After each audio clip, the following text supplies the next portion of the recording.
안녕하십니까. 하도급법 이론과 쟁점 저자 정종채 변호사입니다. 오늘은 제가 최근에 하도급법에서 가장 따끈따끈한 이슈들 총 4개를 뽑아서 연속으로 여러분들에게 소개해 드리려고 합니다. 첫 번째 1강이죠. 1강은 최근에 하도급법 분야에서 역할과 기능이 강화되고 있는 중소벤처기업부의 하도급 규제와 그리고 특히 최근에 많이 활용되고 있는 의무 고발에 대해서 설명을 드리도록 하겠습니다. 다음 슬라이드 보시겠습니다. 네, 중소벤처기업부에서도 하도급과 관련한 법 집행을 하고 있습니다. 중소벤처기업부가 주관하는 법은 바로 상생협력법이죠. 그리고 상생협력법에서는 하도급이라는 명칭보다는 위수탁거래라고 하는 개념을 사용합니다. 보통 이 위수탁거래는 하도급과 거의 사실상 유사하지만 일부 다르죠. 일부 다릅니다. 법의 정확한 명칭은 대중소기업 상생협력 촉진에 관한 법률이라고 하고 줄여서 보통 상생협력법이라고 하고요. 위수탁거래라고 하는 것은 일반적으로 제조, 공사, 가공 등을 업으로 하는 자가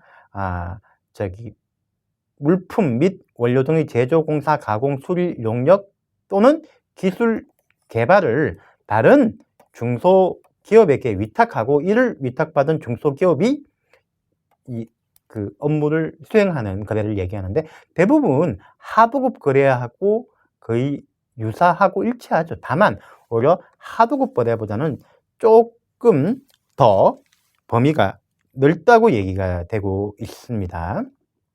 특히 이 상생협력법은 중소기업에게 위탁하는 경우에만 적용이 되고요. 그리고 이 거래 범위도 보통의 하도급법보다는 조금 넓다고 얘기하고 있습니다. 그거를 비교하는 도식은 다음과 같은데 통상적으로 보시는 것처럼 위수탁 거래에서는 하도급법에서는 위탁을 맡기는 자도 업으로 해야 되고 그걸 위탁을 맡는 자도 그걸 업으로 해야 되는데 이 상생협력부에서는 위탁을 맡기는 경우에는 업을 요건을 하고 있지만 위탁 받는 경우에는 중소기업이 됩니다. 업의 요건이 없죠. 그래서 업에 대한 제한이 없어서 조금 더 넓다. 그 다음에 중견기업도 위탁 거래에서는 보호 대상이 되고요. 그 다음에 위수탁 거래가 이제 거래 형태가 좀 더 많은 것으로 나타나고 있습니다. 삼생협력법상의 위수탁 거래의 개념에 대해서는 법 제2조 4호에서 이렇게 설명되고 있습니다. 보시는 것처럼 중소기업을 일반적으로 보호 대상으로 합니다만은 여기 있는 것처럼 중견기업 특별법에 의해 가지고 특별히 상호 출자 제한 소속 기업의 위탁을 받은 연 매출액 3천억 미만의 중소기업도 위수탁 거래의 보호 대상이 됩니다. 제가 그림을 그려놨죠. 보시는 것처럼 하도급법보다는 이 상생 위탁 거래의 범위가 더 넓습니다. 그래서 하도급법 같은 경우에는 피해를 받은 중소기업이 하도급 거래의 요건을 만족하지 못하면 공정거래위원회에 신고를 하더라도 보통은 이 법 적용 대상이 아니라는 이유로 조사 개시가 되지 않고 심의 절차 종료가 됩니다. 그러면 보호를 못 받는 것이죠. 그래서 이런 경우까지 대비하면 중소벤처부의 상생협력법에 따라 가지고 신고를 하는 방안도 고려할 수 있죠. 양자를 다 같이 고려해야 되고요. 그리고 하도법의 적용이 되는지 안 되는지 애매한 경우에는 반드시 중소벤처부에도 도움을 요청해야 됩니다. 다음 넘어가겠습니다. 이 삼생협력법상의 위수탁 거래의 경우에는 법이 어떤 보호를 하고 있느냐? 하도급법과 상당히 유사한데요. 좀 다른 점은 있습니다. 보시겠습니다만은 이 법에 대해서는 바로 동방성장위원회를 설치를 해서 집행을 하고 있습니다. 그리고 이에 따라 가지고 위탁하는 대기업의 의무로 규정되어 있는 것들이 약정서 및 물품 수령증 발급 의무, 납품 대급, 지급 기한, 지연 이자, 할인료, 대체 결제 수단의 지급, 현금 결제 비율 및 상생 결제 비율에 대한 그 조항, 공급 원가 변동에 따른 대금 조정, 검사 합리화, 기술 임치 제도 등이고요. 하도급법의 그 행위 금지 의무와 유사하게 수령 거부나 납품 대금 감액 금지, 기한 내 미지급 행위, 현저히 낮은 대금 결정 행위 등을 금지하는 준수 조항들도 두고 있고, 그리고 입증 책임을 위탁기관에 부담하도록 하는 조항을 가지고 있습니다. 위탁기업의 의무와 준수사항을 이렇게 표로 정리를 한번 해봤습니다. 보시는 것처럼 그 하도급법상의 서면 교부 의무와 유사하게 그 조항들, 약정서와 물품 수령증 교부 의무가 있고요. 그 다음에 납품 대금 지급 의무와 관련해 가지고 지급기 60일 하도급법과 똑같죠. 그 납품 대금을 지급하도록 되어 있고, 지급기일 초과 시에는 지연이자를 지급하는 조항이 이제 있습니다. 그리고 합리적인 검사 의무에 대해서 그 객관적이고 타당성 있는 검사 기준으로 공정 신속하게 검사하도록 되어 있고, 불합격의 사유는 즉시 서면 통과하도록 하는 규정이 되어 있습니다. 그리고 부당 대금 감액 금지와 관련해서는 그 부당하게 물품을 수령 거부하거나 납품 대금을 감액하는 행위를 상생협력부에서 금지하고 있고요. 그 다음에 동종, 유사 물품의 통상 가격보다 현저히 낮은 가격으로 납품 대금을 정하는 것도 당연히 그 금지하고 있습니다. 그 하도급법과 상당히 유사합니다. 그 추가 대금을 미정액시키는 행위에 대해서도 금지하고 있는데, 다만 이것도 하도급법 마찬가지입니다만은 발주자로부터 추가 대금을 지급받았음에도 불구하고 정액해서 지급하지 않는 행위가 금지되는 거죠. 만약에 그 원사업자 또는 그 위탁기업이 발주자로부터 대금을 정액받지 못한 경우에 수급사업자에게 그 정액을 시켜줘야 되느냐, 이거는 개별적으로 따져봐야 되는 거죠. 개별적으로 그 하도급 거래의 계약 규정과 그리고 다른 법률들 따져봐야 되고, 일반적으로 그런 의무가 인정되지는 않습니다. 그 다음에 부당 강제를 금지를 하는, 그러니까 정당한 사유 없이 위탁기업이 지정하는 물품들을 강제로 구매하는 행위도 금지되고 있고요. 다음으로 정당한 사유 없이 발주 물량을 감소시키거나 발주를 중단시키는 행위도 금지되고 있습니다. 납품 대금을 지급하는 대신 위탁기업이 물품을 수령하도록 하는 행위도 금지되고 있고요. 내국 신용장 개설을 기피하는 행위도 금지되고 있고, 그 제조를 의뢰한 다음에 발주를 취소하는 행위도 금지되고 있고요.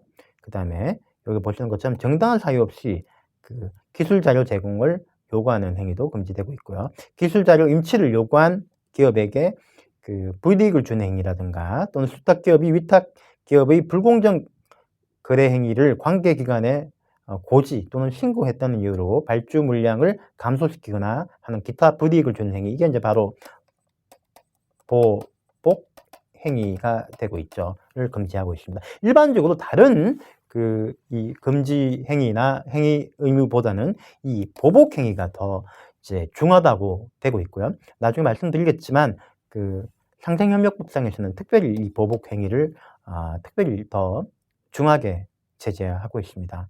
보시는 것처럼 상당히 그 하도급법과 유사한 그 의무들을 가지고 있습니다. 다만 말씀드린 것처럼 상생협력법의 보호 범위가 좀 더 넓습니다. 그래서 하도급 거래에 해당되는지 안 되는지가 애매한 경우에는 반드시 이 상생협력법도 같이 고려해야 되는 것이죠. 다음으로 보겠습니다. 중소벤처기업부의 이제 하도급법 집행과 관련해서는 중소벤처부 장관, 이 중부서 장관이죠. 위탁기업이 그 의무를 위반하거나 또는 준수 조항을 지키지 않는다고 생각이 되면 이에 대해서 공정거래위원회에 하도급법 위반 여부를 검토하고 필요한 조치를 취할 것을 요구할 수 있습니다. 그리고 공정거래위원장은 우선적으로 그 내용을 검토해서 6개월 이내에 필요한 조치를 하고 중소벤처기업부 장관에게 통보를 해줘야 되죠. 그래서 이게 중소벤처부에서는 그 통보를 해서 그 조치를 요구할 수 있는 권한밖에 없다라고 생각할 수도 있습니다만은 정부 부서의 관계에서 어떻게 보면 다른 부서의 요구를 받았을 때 더 조사를 철저히 하게 하고 더 흠이 안 잡히게 조치를 취하는 경우가 많죠. 왜냐하면 다른 각 기관들 간에 어떤 경쟁도 있는 것이고, 그리고 흠이 잡히지 않기 위해서 오히려 재량권이 줄어드는 경우가 있습니다. 그래서 중소벤처기업부의 통보나 또는 요구는 상당히 강력한 실무적으로 기능을 가집니다.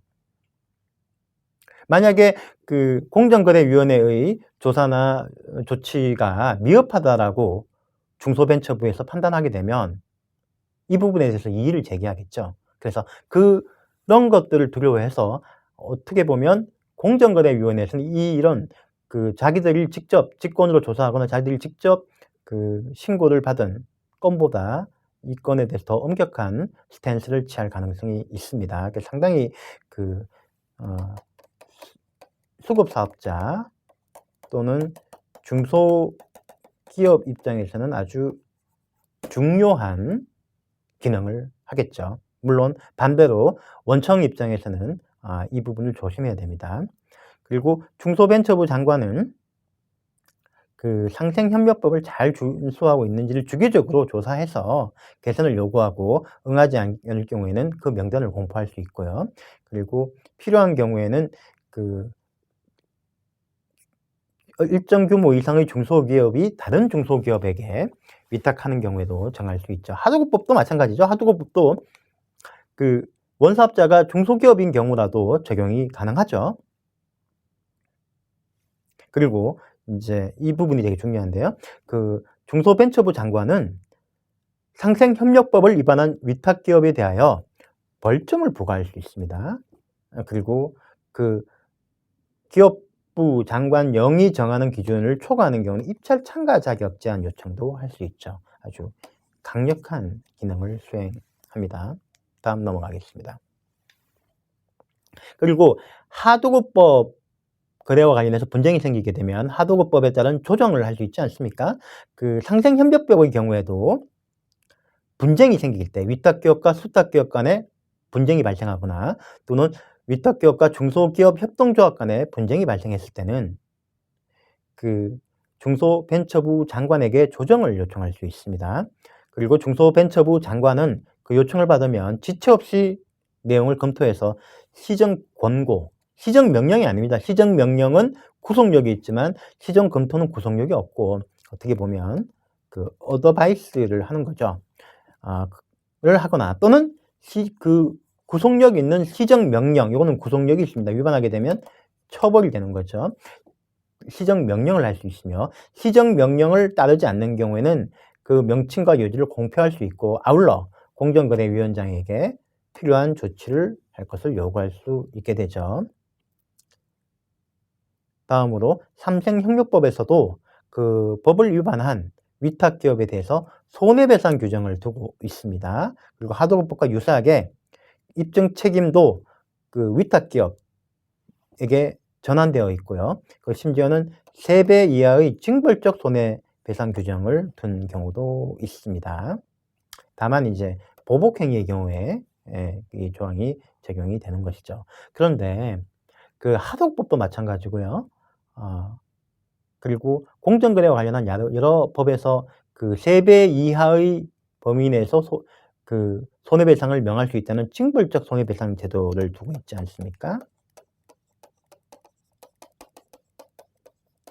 요거에 대해서 조금만 제가 설명을 드리겠습니다.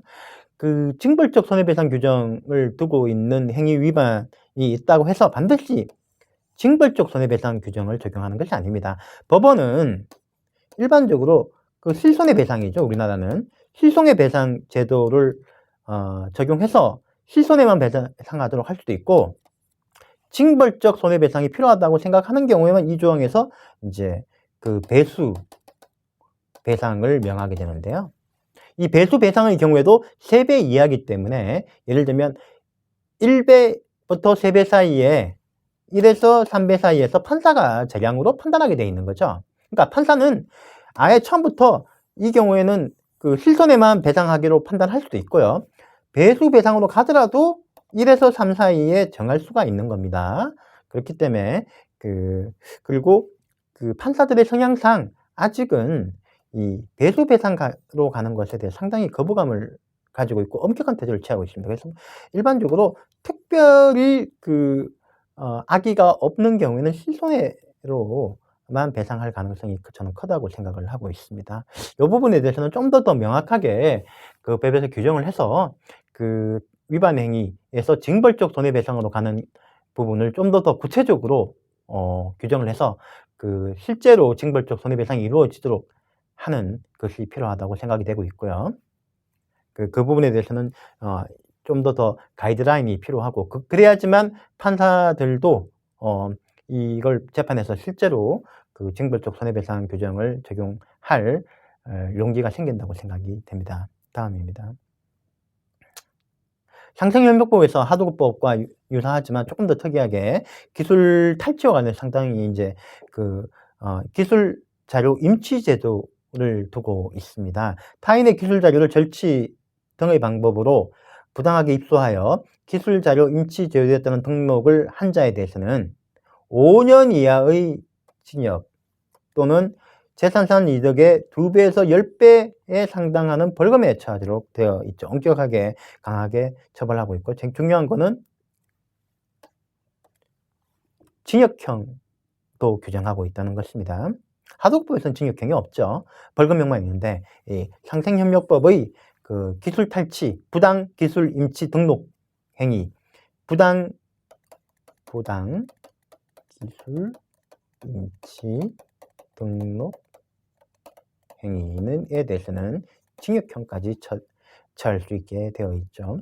그리고 하도급법과 이제 달리 상생협력법상의 위반을 했을 때는 과징금 부과 규정은 없습니다. 그리고 따로 또 아까 얘기했지만 형벌 규정도 없어요. 그러니까 그렇기 때문에 사실 아까 중소벤처부 장관은 별도로 과징금이나 형벌을 별도로 과징금을 부과할 수도 없고 형벌을 요구하게 고발 조치를 할 권한이 없으니까 공정거래위원장에게 조치를 요구할 수 있는 권한을 해서 간접적으로 집행하도록 되어 있었죠.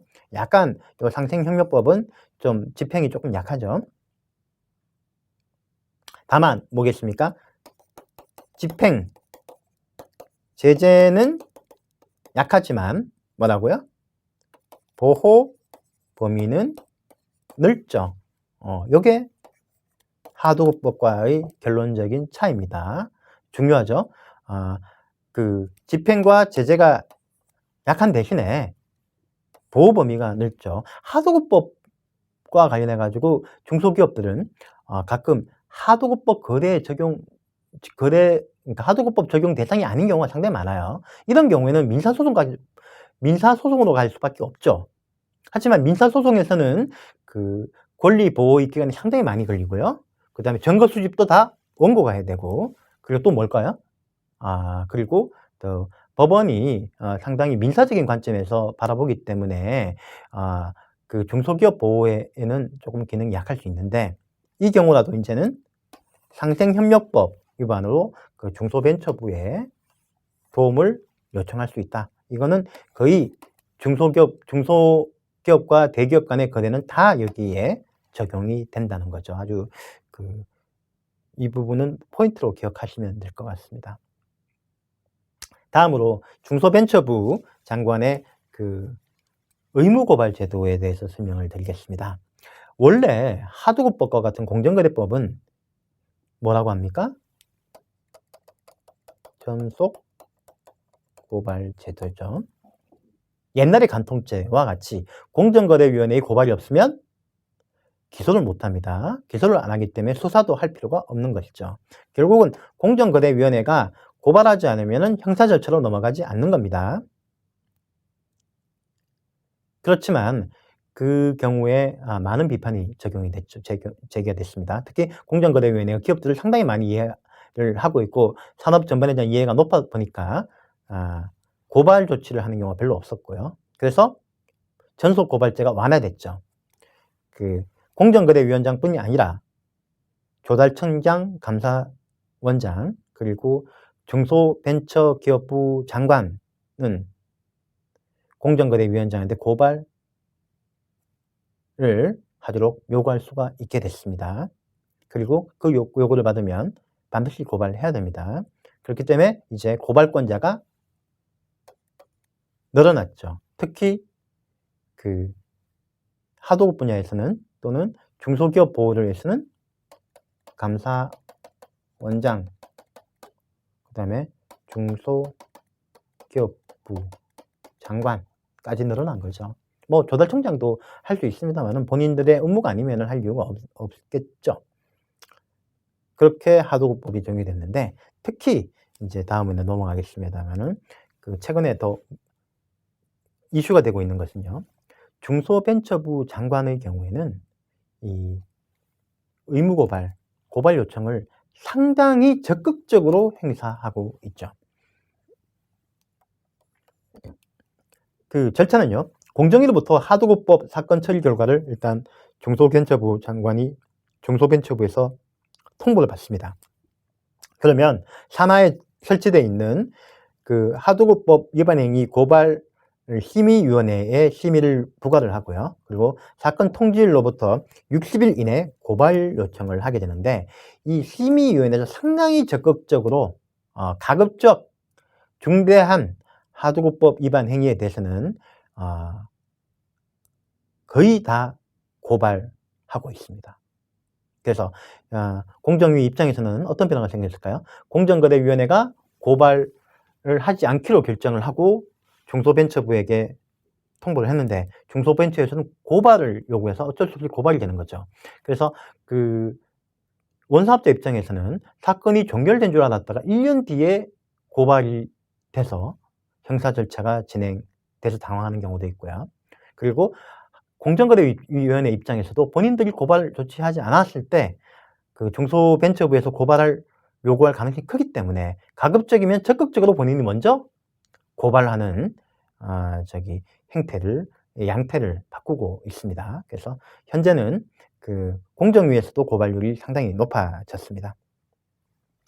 위반행위 유형이나 그 중대성, 그 다음에 피해자의 손해, 그리고 원사업자, 수급사업자의 경제력 차이, 거래 의존도 정도, 그 원사업자의 그 전과, 자진 시정 노력, 기타 등등을 종합적으로 고려하게 되어 있지만, 소위 4대 하도급법 위반 행위인 부당 대금 결정, 부당 감액, 위탁 취소, 기술 탈취 등은 반드시 고발하는 걸 원칙으로 하고 있습니다.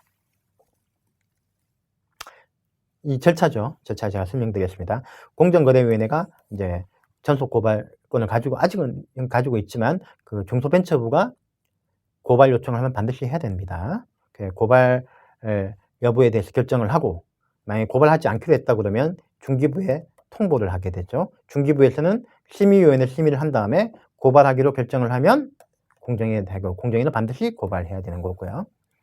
그리고 하도급법위원회는 징역형은 없지만 벌금형은 대금에 곱하기 2 이하에서 하기로 되기 때문에 상당히 어쨌든 간에 그 법적인 그 가능액은 높습니다. 그래서 상당히 주의를 해야 되고요. 그리고 앞으로는 아마도 그 형사 절차의 가 적극적으로 활용이 되고, 그렇게 되면 벌금액도 실제 내려지는 벌금액도 늘어날 것으로 저는 예상하고 있습니다. 의무고발 제도의 현황은 그 중소벤처부로 통보된 접수사건 중 286건에 대해서 고발 요청이 17건이 이루어졌고, 미고발건은 뭐 이런 검토권 리스트하고 하고 있지만, 이 중요건들은, 특히 하도급법 위반에 대한 중요건들은 다 고발됐습니다. 그래서 앞으로는 하도급법 위반 행위의 그 행정 제재도 높아지고 형사 위험도 높아지고 중소벤처부의 역할도 높아졌다. 그래서 좀 더 주의를 해야 되고, 업무 처리하실 때 반드시 스텝 바이 스텝으로 규제를 확인하고 진행하시는 것이 좋고요. 그리고 중소기업 입장에서는 이런 제도를 충분히 숙지해서 사전에 권리 침해를 예방하고, 그리고 권리 침해가 있는 경우에는 그 피해 보상을 받는 노력이 필요하겠다라고 하고 이번 강의를 마치겠습니다. 감사합니다.